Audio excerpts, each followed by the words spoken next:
Hey guys, welcome back to my YouTube channel संग special story में आपका बहुत बहुत स्वागत है। तो आज की हमारी कहानी है रूह का रिश्ता। तो चलिए ज्यादा वक्त ना लेते हुए मैं शुरू करती हूँ कहानी। आराध्या की रातें उसकी सुबहों से ज्यादा रंगीन थी। अपनी सहेलियों के लिए जहाँ बिस्तर नींद की जगह थी, वहीं आराध्या के लिए वह एक दूसरी दुनिया का प्रवेश द्वार था। यह दुनिया थी अमान की। अमान, वह अजनबी जिसकी सूरत आराध्या ने सिर्फ अपने सपने में देखी। वह लंबा, शांत आंखों वाला और हमेशा एक पुरानी धुन गुनगुनाता हुआ आता था। उनके सपने अजीब थे, न कोई जगह, न समय की पाबंदी। बस वह दोनों खुली हंसी और अथाह बातें। आज तुम इतने उदास क्यों हो अमान? आराध्या ने अपने सपने में अमान से पूछा। अमान के चेहरे पर एक दर्द भरी मुस्कान आई। जब तुम जाग जाती हो आराध्या, तब मैं अधूरा रह जाता हूँ। मुझे लगता है जैसे हमारी कहानी का पन्ना हर सुबह फटा हुआ मिलता है। कहानी? आराध्या हंसती है। तुम खुद एक कहानी हो अमान, जिसे मैं हर रात जीती हूँ। यह सिलसिला तब तक चलता रहा जब तक कि आराध्या के 20वें जन्मदिन पर उसकी मां ने एक पुराने बक्से से एक धुंधली तस्वीर नहीं निकाली। पहचानती हो इसे बेटी? मां की आवाज में एक अजीब सी उदासी थी। तस्वीर में एक नौजवान था। उसकी आंखें, उसकी मुस्कान, उसका कद, वह हूबहू अमान था। आराध्या के हाथ से ग्लास छूट गया। मां, ये कौन है? मां ने लंबी सांस ली और फिर कहा, यह अविरल है, तुम्हारी मां का बड़ा भाई।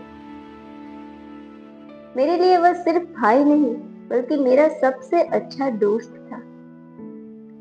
आराध्या ने कांपते हाथों से तस्वीर को छुआ। ये कब की बात है? 20 साल पहले आराध्या, एक कार दुर्घटना में वह और उसकी मंगेतर मानवी दोनों ही चले गए। अविरल मानवी से पागलों की तरह प्यार करता था। आराध्या को अचानक सपनों के वह धुंधले हिस्से याद आए। अमान का बार बार एक ही सवाल दोहराना, क्या तुम मुझे पहचानती हो? क्या तुम्हें हमारा घर याद है? उस रात आराध्या ने आंखें बंद करते ही खुद को एक पुराने वीरान घर में पाया। ये वही घर था जिसका जिक्र अमान अक्सर करता था।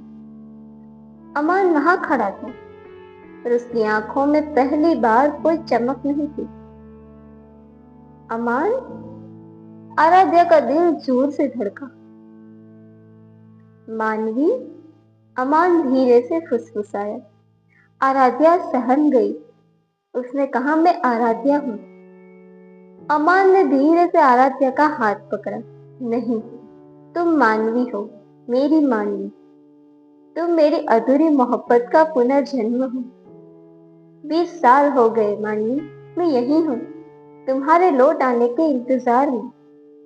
उस आखिरी अलविदा के इंतजार में जो हम कह ही नहीं पाए। आराध्या की आंखों से आंसू बहने लगे। उसे उस दुर्घटना का आखिरी पल याद आ रहा था। अविरल का नाम उसके होठों पर था और फिर अंधेरा। अविरल? इस बार आवाज मानवी की थी, जो 20 साल बाद आराध्या के गले से निकली। वह भागकर अमान के सीने से लग गई।